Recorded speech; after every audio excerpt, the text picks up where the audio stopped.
it's a way we come together and just break bread and hang out with other people that we may not see all week, or kids can hang out with other kids and not necessarily sit with their parents.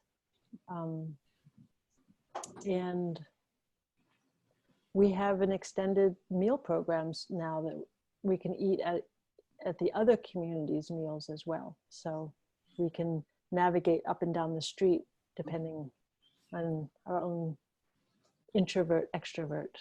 In these three communities together, we have the most extensive meal plan that's available in any co-housing community in the United States. We have more common meals that are planned together than any other community. So together we can, you can select a common meal to eat together most nights of the week. Fridays and Saturdays are reserved for using the common house for other things, for parties and events. But pretty much every other night, in addition to brunch on Saturday, there are usually meal options for people who want to eat together. At those common meals, there's a cook, there's a person who organizes the menu, or a team of people who do that together, and then some people who are there to help, and then some people who are available to clean up afterwards. And the other people who attend are able to pay online using a system. And so it's very well organized. You can look in advance to see what kind of meals are available. There's always a vegetarian option. There's almost always some flexibility for people who have special needs about their meals. So there might be a gluten-free option or a vegan option, or whatever you need. You know, if you tell the cooks, they can usually accommodate you. And the ways in which you get billed, it makes it very economical. The children eat at a reduced fee, and that makes it much more possible for parents to bring their children to meals. And I think one of the advantages of eating common meal as a family is that the little kids get to taste a lot of different things without a lot of strong impact on, like they can eat or not eat as they want. And that it takes a lot of the challenge around providing your children with options. You know, like as a parent, that was really beneficial to me when my kids were growing up. Yeah, so I really love the common meals, and I really love cooking, and I love the challenge of trying to come up with a menu that's interesting for me to cook and broadly interesting to the people that want to join. And you know, I've got a gluten-free person in my own household and a dairy-free person, and when you take those off the table, you really have to stand on your head a little bit. But I like doing that. You know, and there's something to be said for, you know, going to a common meal and, you know, catching up with your neighbors, putting your dishes away, and then going home and everyone's taking care of everything. Yes. So, and yeah, so that's definitely one of my favorite parts of co-housing. And, you know, even when if I'm doing like a low carb diet and somebody's doing a pasta meal, you know, I'll just pack myself a salad. I'll sign up as a kid and maybe take the dessert. And you know, it's so important to stay connected with everybody in a regular way like that. So even if I'm not eating the meal, I go anyway. This is one of the places where our technology is tremendously helpful, because it gives us these ways to sign up for meals at a distance and to pay for meals where basically you're paying for the food. You're not paying for the labor. You're not paying for the real estate. And so it's a great way to enjoy being with your fellow co-housers. And some people, like Paul, get a reputation for being an excellent head cook. And so some people know that that's a good time to sign up. Yes, they do. And some people like me, I'm a terrible cook. And this is one of the main reasons I live in co-housing. It's because I hate to cook. And for 15 years, I have not had to cook any meals in my house. And right now, I'm struggling, man. This is hard. But it has been really like valuable in this lifetime of being in co-housing, being able to come home from my teaching job, sit down, eat a really healthy meal, talk to my neighbors, let my kids go play, and then go home with leftovers. That sort of thing doesn't happen for teachers very often. So it has made my life so much better.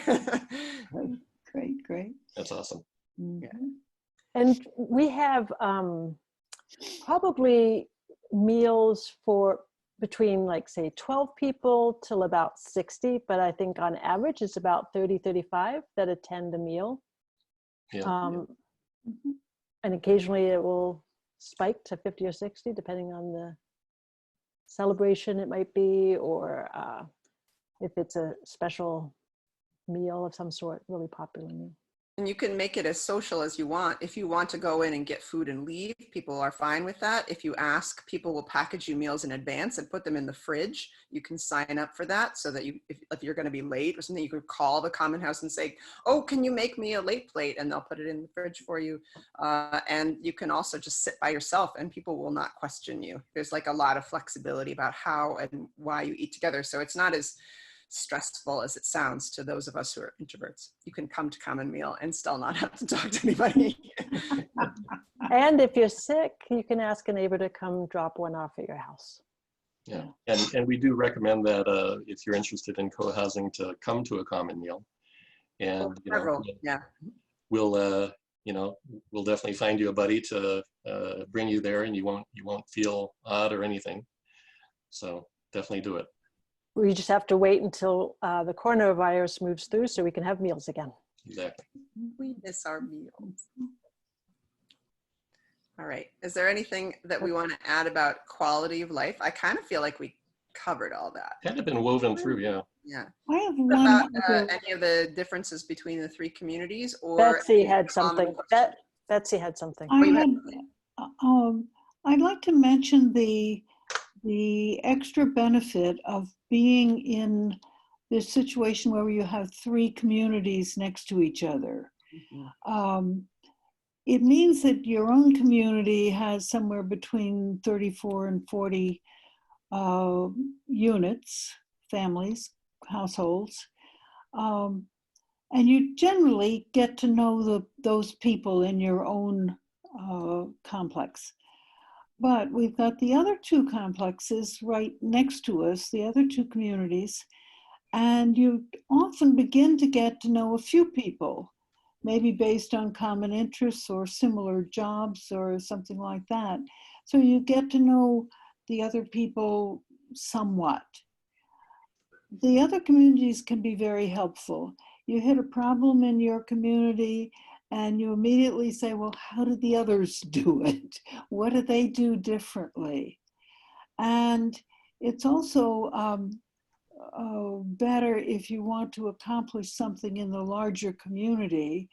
You can get better bus service or talk about road pavement if you have 110 families, or more than if you have 35, say. Also, we are sort of natural audiences for each other. There are many times when there's a concert in one place and it will be advertised to all three communities so that everybody can go and enjoy the concert, or the garage sale, or the many other kinds of group activities. So that to me is a very nice plan for belonging to Touchstone, but having a strong connection to Great Oak and Sunward also. Betsy, I think you brought up something that we haven't talked about yet, which is activities. I mean, things occasionally are planned, like meals or an event, but there's so many spontaneous things that happen, whether it's barbecues and picnics, or we did a dancing with social distancing at Touchstone the other night, where we're all outside blasting music and keeping our distance and able to connect. So lots of I like that. yeah, it was fun.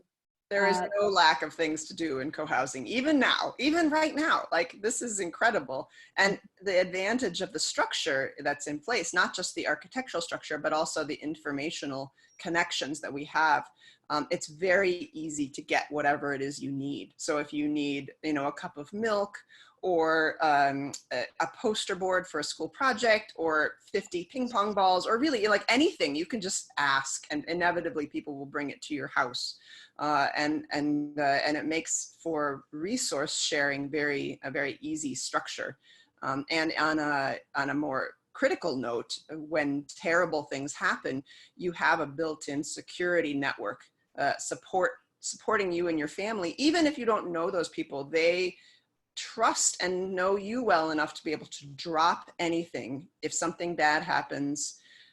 When my husband had a pleurisy of the lung, he was at home taking care of his toddler, and I was at work. And when it happened, he emailed the community and said, "I think I'm having a heart attack." And they came and got him. They got the kid. They picked up my other kid from school. They called me. Everybody fed the kids. They took him to the hospital.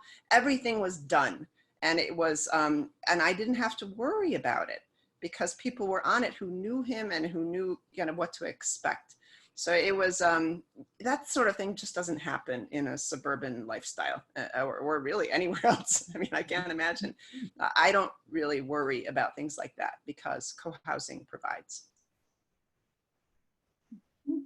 Yeah, anything that happens out in the world happens in co-housing. So divorces, marriages, economy crashes, the coronavirus, like you name it. We've had death, illness, celebrations, marriages, all kinds of stuff. Babies being born, babies graduating and moving away. People often ask whether they'll be able to sell their house, for instance, if they end up buying into co-housing and then move away. And it's really a reflection of the market. So if the market's doing great, you know, it's the same kind of thing inside co-housing as it is outside.